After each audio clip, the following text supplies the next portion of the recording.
Hello everyone, welcome back to another video. In this video guys, I'm going to show you how you can get dock on lock screen on your iPhone. So as you can see guys, here is the dock on the lock screen. I'm going to show you how you can get this dock on your lock screen. So let's get start the video. Before we start the video guys, hit the like button and subscribe to the channel for more upcoming videos. So first of all, go to your app store and search for the lock launcher. So you need to download this app.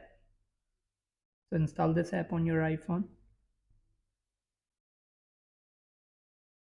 Once it's done, open the app.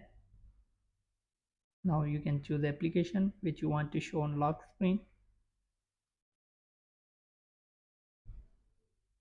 Then simply click on save.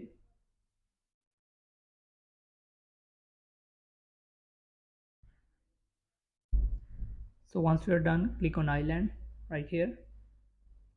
Turn on the live activities, click on done. So once you're done, lock your iPhone, select the keep.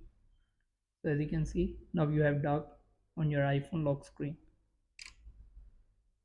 So hope you guys like this video. If you do, then leave a like and comment.